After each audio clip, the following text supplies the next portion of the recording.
சித்தர்களுடைய பிரம்ம ரகசியம் அப்படின்னா பெருமளவு நம்ம தெரிஞ்சுக்க வேண்டிய ஒரு மிகப்பெரிய ரகசிய முறை. அதாவது இந்த உலகத்திலேயே எடுத்துங்களேன், இந்த உலகத்திலேயே ஒரு 5% மக்கள் மட்டும்தான் கோடீஸ்வரனாக இருப்பான். அதுலேயும் பணம் இருந்தாலும் மனதளவில் நிம்மதியான வாழ்க்கை சூழ்நிலையோடு வாழறவன் ஒரு 4% இருப்பான். அவங்களுக்கெல்லாம் என்ன தெரியும் அப்படின்னா, சித்தர்களுடைய இந்த பிரம்ம ரகசியம் அவங்களுக்கு தெரியும். அப்போது மன ரீதியாக நமக்கு ஏற்படக்கூடிய துன்பங்களை நீக்கிறதுக்கான வழிமுறைகளும், உடல் ரீதியாக நமக்கு ஏற்படக்கூடிய பிணிகளை நீக்கிறதுக்கான வழிமுறைகளும், பொருளாதார ரீதியாக நம்ம செல்வ செழிப்போடு வாழறதுக்கான ரகசிய முறைகளும் அந்த நாட்கள்லேயே சித்தர்கள் நமக்கு கொடுத்துருக்காங்க. எப்படி உதாரணமாக நம்ம எடுத்துக்கணும் அப்படின்னா, ராஜராஜ சோழன் பொதுவாக நம்ம எல்லாருக்குமே தெரியும்.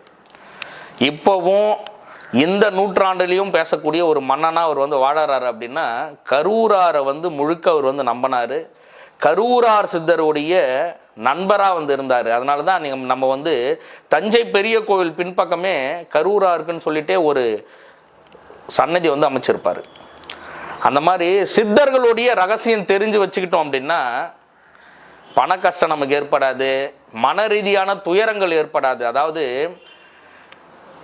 இன்ப துன்பங்களை பகுத்தறியக்கூடிய விஷயங்களை சித்தர்கள் நமக்கு அப்போவே கொடுத்துட்டாங்க. அவங்க வாழும்போதே நமக்கு கொடுத்துட்டாங்க. இன்ப துன்பங்களை எப்படி நம்ம பகுத்தறிஞ்சு வாழணும், இல்லற வாழ்க்கையில் நம்ம எப்படி பகுத்தறிஞ்சு வாழணும், பொது வாழ்க்கையில் நம்ம எப்படி பகுத்தறிஞ்சு வாழணும், இறைநிலையை நம்ம எப்படி பகுத்தறிஞ்சு வாழணும் அப்படின்ற பல ரகசிய முறைகளை சித்தர்கள் நமக்கு கொடுத்துருக்காங்க.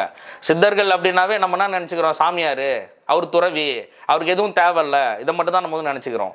ஆனால் சித்தர்கள் ஒரு தனி மனிதன் அவன் வாழ்க்கையில் துயரமின்றி வாழக்கூடிய, பிணியின்றி வாழக்கூடிய எல்லா ரகசிய முறைகளையும் அவர்களுடைய ஞான யோகமாக இருக்கட்டும், யோக மார்க்கங்களாக இருக்கட்டும், மந்திர மார்க்கங்களாக இருக்கட்டும், மருத்துவ மார்க்கங்களாக இருக்கட்டும், இந்த மாதிரி தனித்தனியாக ஒவ்வொரு சித்தர்களுமே, அகஸ்தியரே அதுவும் இந்த காலகட்டத்திலே நமக்கு 1000 நூட்களுக்கு மேலே, 1000 சுவடிகளுக்கு மேலே நமக்கு இருக்குது. இந்த சூழ்நிலையில் அவர் வாழ்ந்த காலங்களில் இப்போ எவரும் எழுதியிருப்பார் பாருங்க. அகஸ்தியர் மட்டும் சொல்கிறேன் நான்.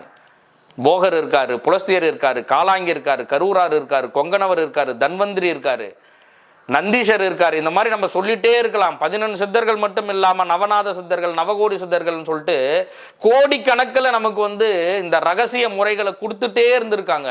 ஒவ்வொரு காலகட்டத்திலையும் வாழ்ந்த ஒவ்வொரு மகான்களும் சித்த ரகசியம் அப்படின்னு சொல்லிட்டு நிறைய தனி மனிதன் வாழ்க்கைக்கு தேவையான அற்புதமான பலன்களை கொடுக்கக்கூடிய நிறைய விஷயங்களை நமக்கு கொடுத்துருக்காங்க. அந்த ரகசியங்கள் எல்லாம் இவ்வளவு நாளாக மறைபொருளாக இருந்ததை தனிப்பட்ட முறையில் நம்ம பாடசாலைக்கு வரவங்களுக்கு மட்டும் கொடுத்துட்டு இருந்த இந்த ரகசியத்தை மட்டும் வெளிப்படையாக நம்ம இதுக்கப்புறம் சொன்னாதான் இந்த சித்தர்களுடைய ரகசிய முறைகள் இதுக்கப்புறம்னாச்சு எல்லாருக்கும் போய் சேரும். அழிஞ்சிட்டே இருக்கக்கூடிய அவர்களுடைய கலைகள் இதுக்கப்புறம்னாச்சு வளரும் அப்படின்ற கூடிய நம்பிக்கையில் முழுமையாக வெளிப்படுத்த